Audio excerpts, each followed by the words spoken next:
Waxes.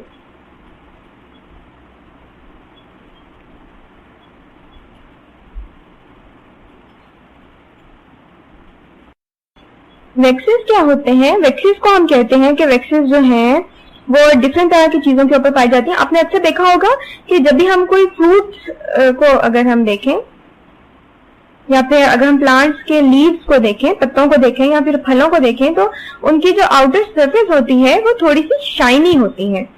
कभी आपने गौर किया इस बात को कि वो शाइनी सरफेस होती है? लीव्स को अगर हम देखें, पत्तों को अगर हम देखें, तो लीफ का जो अपर सरफेस होती है लीफ की, वो शाइनी सरफेस होती है। इसी तरह फ्रूट्स की जो आउटर कवरिंग है वो थोड़ी सी स्लिपरी सी, थोड़ी सी शाइनी सी इस तरह की होती है। तो वो क्यों होती है? वो इसलिए होती है बिकॉज इनके ऊपर एक प्रोटेक्टिव कवरिंग होती है, और वो प्रोटेक्टिंग कवरिंग या कोटिंग जो है वो वैक्सेस से मिलकर बनी होती है। इनके अंदर क्या होता है? इनके ऊपर वैक्सेस की कोटिंग होती है।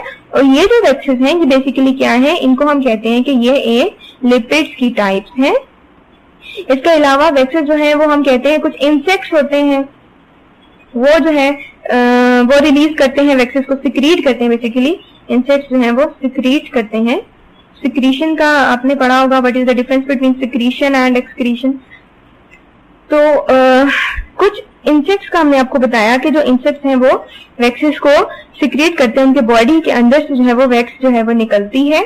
और वैक्सेस होती क्या है? वैक्सेस को अगर हम केमिकली देखें कि वैक्सेस का कैसे स्ट्रक्चर होता है, वैक्सेस को हम कहते हैं कि वैक्सेस जो हैं वो हमारे पास लॉन्ग चेन्स है एल्केन्स की, और इन अल्केन्स के साथ हमारे पास डिफरेंट तरह की चीजें हैं, जैसे हमारे पास अल्कोहल्स हो सकते हैं, या हमारे पास कीटोन्स हो सकते हैं, या फिर हमारे पास डिफरेंट तरह के एस्टर्स जो हैं।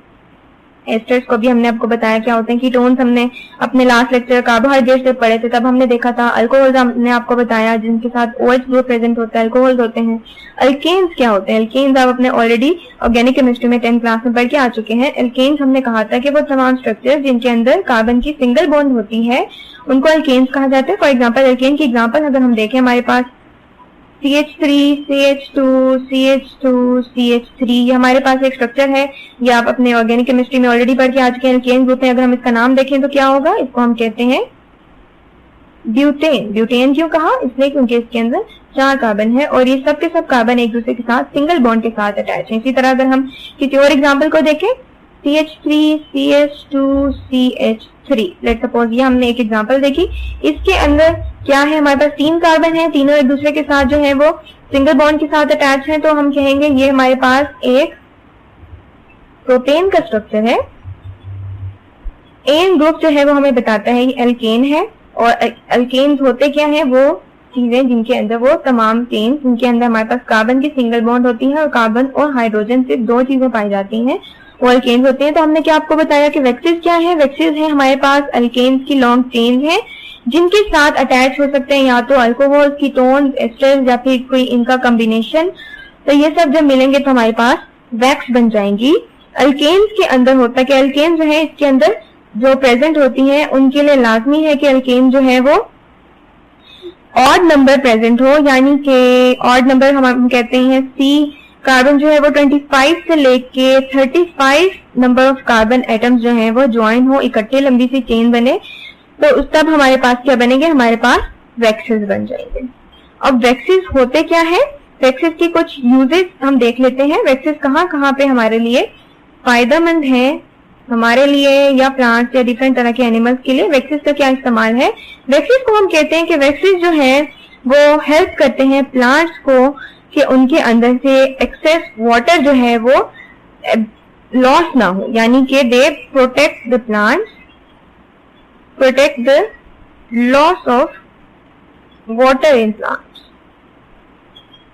पौधों के अंदर से जो पानी है वो खत्म ना हो जाए, वो इवेपोरेट ना हो जाए, ट्रांसपायर ना हो जाए, उसको बचाने के लिए पौधों की जो सरफेस है, स्टेम है, लीफ है, उसके ऊपर प्रोटेक्टिव कोटिंग होती है वैक्सेस की, और यही इसका फायदा है पौधों को।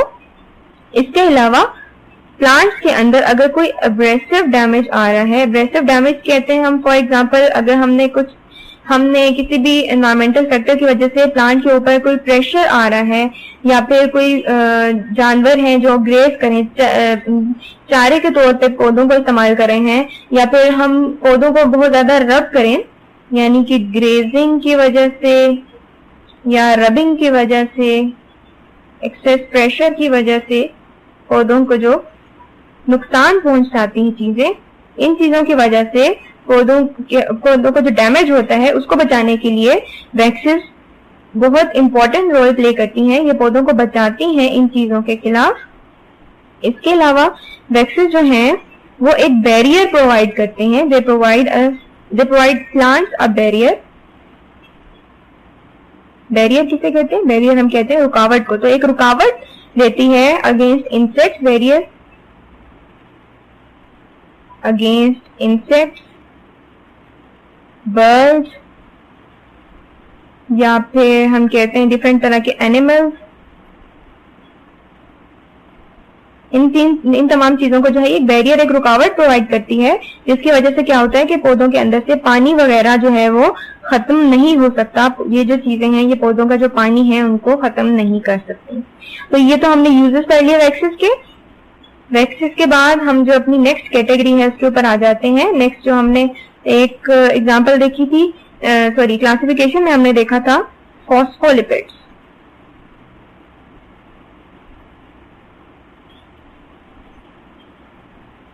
फॉस्फोलिपिड्स क्या होते हैं? फॉस्फोलिपिड्स हम कहते हैं कि ये जो हैं वो डेरिवेटिव्स हैं फॉस्फेटाइडिक एसिड के।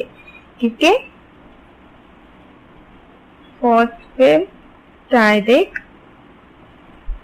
एसिड, यानी कि फॉस्फेटाइडिक एसिड के डेरिवेटिव फॉस्फेटाइडिक एसिड के साथ डिफरेंट तरह की और चीजें कंबाइन करती हैं तो हमारे पास फॉस्फोलिपिड्स बनते हैं। अब ये फॉस्फेटाइडिक एसिड क्या चीज है? एक अजीब सा नाम है। फॉस्फेटाइडिक एसिड जो है वो हमारे पास बनता है जब भी हम ग्लिसरॉल को कंबाइन करें फैटी एसिड के साथ, और इसके साथ हमारे पास फॉस्फोरिक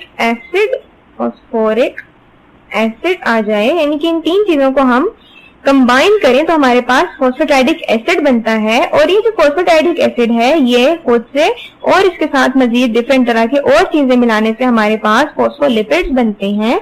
और ये एक हमारे पास कैटेगरी है लिपिड्स की। और ये जो लिपिड्स हैं वो डिफरेंट तरह के हमारे बॉडी स्ट्रक्चर्स को बनाने में हेल्पफुल होते हैं।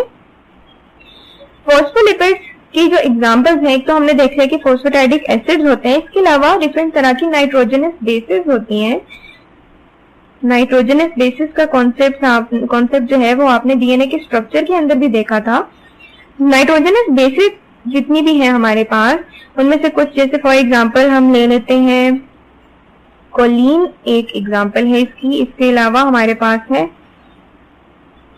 इथेनोलामाइन, के अलावा हमारे पास है सेरीन। तो ये कुछ एग्जांपल्स हैं फॉस्फोलिपिड्स की। ये नाइट्रोजनस बेसिस है, एक हमने पढ़ ली कोलिन, एक हमने पढ़ी इथेनोलामाइन, एक हमने पढ़ी सेरीन। तो ये भी जो है वो फॉस्फोलिपिड्स के एग्जांपल्स के अंदर आ जाती हैं। अब ये इस्तेमाल कहाँ होते हैं? फॉस्फोलिपिड्स का फायदा क्या है? फॉस्फोलिपिड्स जो होते हैं इनके यूजेस अगर हम देखें, फॉस्फोलिपिड्स के डिफरेंट यूजेस हैं, ऐसे ही जैसे हमने डिफरेंट कैटेगरीज बाकी पढ़ी हैं उनके यूजेस देखे हैं।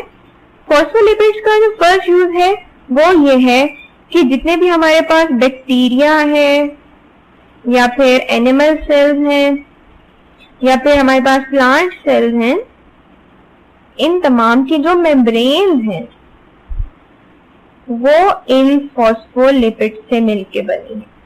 यानी कि बैक्टीरिया की cell membrane, animal cell membrane या प्लांट सेल मेम्ब्रेन जो है वो फॉस्फोलिपिड से मिलके बनती हैं।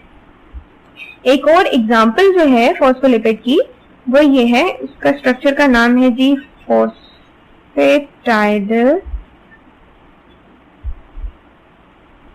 कोलिन।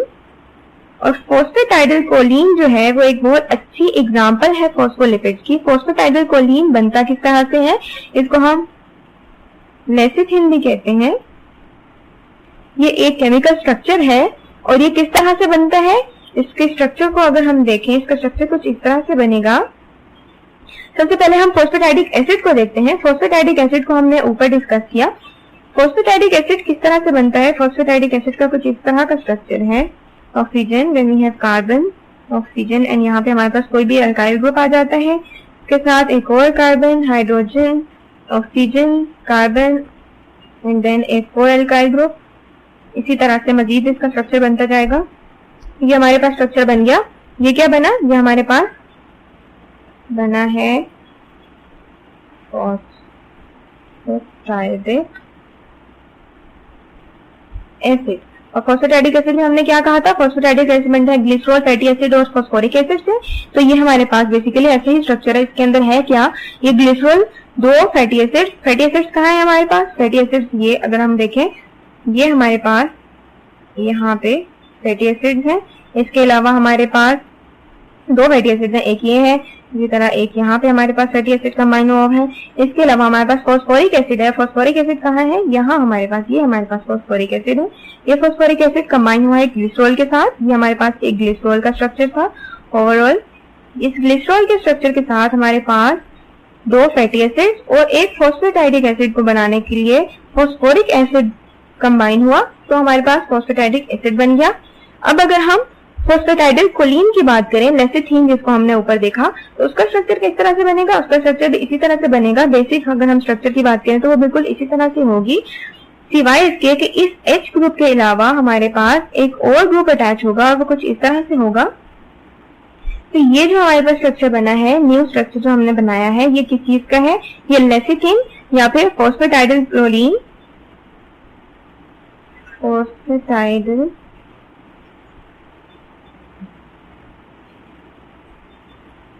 कोलिन जो है, या फिर जिसे हमने कहा है कि ये लेसिथीन है, इसका स्ट्रक्चर बना है। उसके अंदर हुआ क्या है? बिल्कुल एग्जैक्टली जैसे हमने अपना प्रीवियस स्ट्रक्चर देखा, इसके अंदर हमने क्या बनाया था? इसके अंदर हमने फॉस्फेटाइडिक एसिड बनाया था।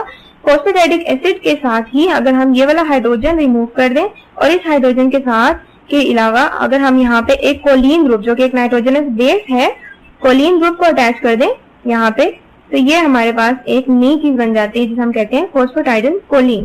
तो ये डिफरेंट तरह के स्ट्रक्चर्स हैं जो कि फॉस्फोलिपिड्स के हम देखते हैं। और इन फॉस्फोलिपिड्स का काम क्या है? फॉस्फोलिपिड्स जो हैं वो हमारे बॉडी के अंदर डिफरेंट तरह की मेम्ब्रेन्स बनाते हैं, डिफरेंट कॉम्प्लेक्स स्ट्रक्चर्स होते हैं। और ये किस चीज से मिलकर बने हैं?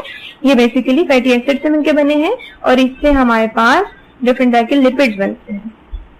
नेक्स्ट जो हमारे पास एग्जाम्पल है वो टर्पेनॉइड्स की एग्जाम्पल है, या डिफरेंट हम जो क्लासिफिकेशन को स्टडी कर रहे थे, तो उस क्लासिफिकेशन के अंदर हमारे पास नेक्स्ट पे जो आता है टर्पेनॉइड्स हैं।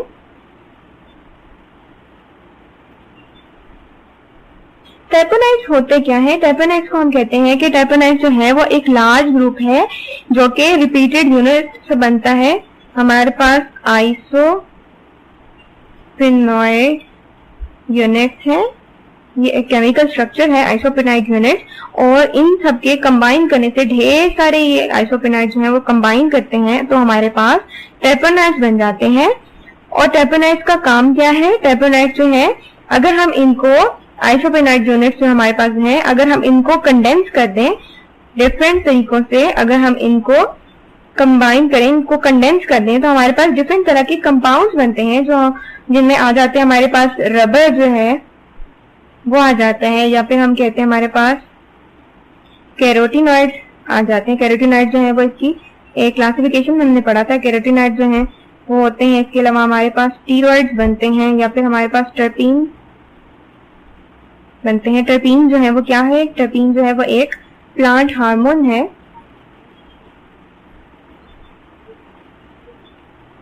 और आपने इसके अलावा टर्पेनाइन ऑयल के बारे में पढ़ा होगा। डिफरेंट तरह की इंडस्ट्रीज के अंदर जो है वो टर्पेनाइन ऑयल इस्तेमाल होता है। तो ये जो है वो इसकी जो हमने पढ़ा कि किस तरह से बनते हैं, ये हमारे पास आइसोप्रेनाइड यूनिट्स होते हैं। आइसोप्रेनाइड जो है वो कंबाइन करते हैं और फिर हम उनको कंडेंस कर देते हैं, तो हमारे पास ये जो डिफरेंट स्ट्रक्चर्स हैं ये बन जाते हैं।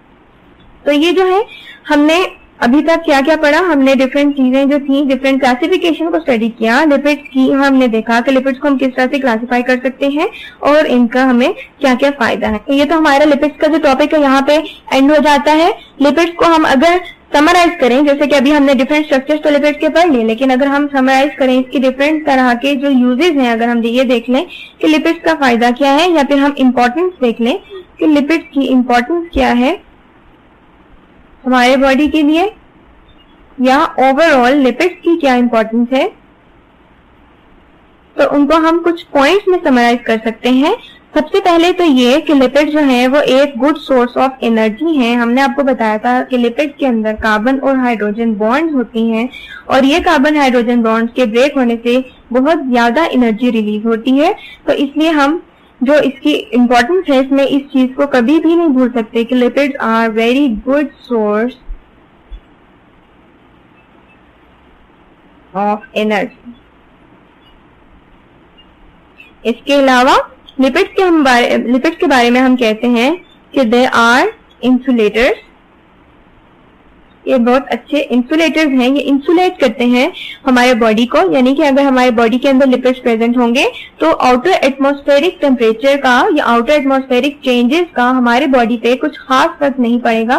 फॉर एग्जाम्पल, अगर बाहर बहुत सर्दी हो जाती है या बहुत ज्यादा गर्मी हो जाती है तो हमारे अंदर के टेम्परेचर में कुछ ज्यादा फर्क नहीं पड़ेगा। क्यों नहीं पड़ेगा? बिकॉज हमारे बॉडी के ऊपर लिपिड्स की एक लेयर होती है जिसे हम चर्बी भी कहते हैं, तो वो जो है वो इंसुलेट करती है हमारे बॉडी को।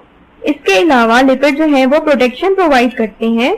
हमने अभी ऊपर वैक्सीज के अंदर देखा था कि वैक्सीज जो है वो प्रोटेक्शन प्रोवाइड करते हैं प्लांट्स को, ताकि उनके अंदर से वाटर लॉस भी ना हो सके, या फिर किसी भी तरह के अगर उनके अंदर एब्रेसिव डैमेज हो रहा है तो लिपिड्स उनको इन तमाम डैमेजेस से बचाती हैं। इसके अलावा एक बहुत इंपॉर्टेंट यूज लिपिड्स का हमने जो टेपेनाइड के अंदर देखा, या फिर हमने फॉस्फोलिपिड्स के अंदर बेसिकली जो हमने इसका यूज देखा वो क्या था, वो ये था कि जो लिपिड्स हैं वो हमारी सेल मेम्ब्रेन के स्ट्रक्चर के अंदर एक बहुत इंपॉर्टेंट रोल प्ले करती है। सेल मेम्ब्रेन जो है वो हमारे लिपिड्स से बनती है, और लिपिड्स के बगैर होगा क्या कि लिपिड्स के बगैर जो है वो सेल के अंदर से भी वाटर लॉस बिल्कुल वैसे ही होने लगेगा जैसे कि हमने पढ़ा प्लांट्स के अंदर से हो सकता है। तो यानी कि हुआ क्या, लिपिड्स जो है हम कहते हैं कि they are a very important structure in our cell. Lipids जो है they make up a very important structure in our cell. हमारे सेल के अंदर एक बहुत ही इंपॉर्टेंट एक स्ट्रक्चर जो है मेम्ब्रेन का, वो लिपिड्स बनाते हैं। तो ये तो हमारे पास लिपिड्स का टॉपिक एंड हो गया। यहाँ पे हमने क्या क्या पढ़ा लिपिड्स के टॉपिक को अगर हम थोड़ा सा समराइज कर लें जल्दी से, लिपिड्स के टॉपिक के अंदर हमने क्या क्या पढ़ा था, तो अगर हम समराइज कर लें जल्दी से लिपिड्स के टॉपिक के अंदर हमने क्या क्या पढ़ा था। सबसे पहले तो हमने देखा कि लिपिड का जो वर्ड है वो लाइपोज से निकला है। लाइपोज का मतलब है फैट्स और ऑयल्स। लिपिड्स के बारे में हमने कहा कि वो पानी के अंदर सोलेबल नहीं होते, वाटर के अंदर सोलेबल नहीं है, लेकिन वो ऑर्गेनिक सॉल्वेंट जैसे कि एस्टर्स, बेंजीन वगैरह के अंदर सोलेबल है, ईथर्स वगैरह के साथ। उसके बाद हमने कुछ कैरेक्टरिस्टिक्स देखी लिपिड्स की। उसके बाद हमने लिपिड्स के डिफरेंट तरह के स्ट्रक्चर्स को डिस्कस किया। लिपिड्स को हमने देखा कि वो फैटी एसिड से मिलकर बने होते हैं, फैटी एसिड के डेरिवेटिव्स हैं। तो फिर हमने फैटी एसिड के स्ट्रक्चर को देखा कि फैटी एसिड किस तरह से बनते हैं। कुछ एग्जांपल हमने देखी, जैसे कि हमने एसिटिक एसिड देखा, फिर हमने कुछ प्रॉपर्टीज देखी फैटी एसिड की, और इसके अलावा फिर हमने कुछ और फैटी एसिड्स को जो है वो डिस्कस किया, जिसके अंदर हमारे पास ब्यूटारिक एसिड था, पामेटिक एसिड था, और हमने बताया कि ओलिक एसिड जो है वो अनसैचुरेटेड फैटी एसिड है। क्यों अनसैचुरेटेड है? क्योंकि उसके अंदर डबल बॉन्ड प्रेजेंट है। उसके अलावा फिर हमने डिफरेंट क्लासिफिकेशन ऑफ लिपिड की बात की।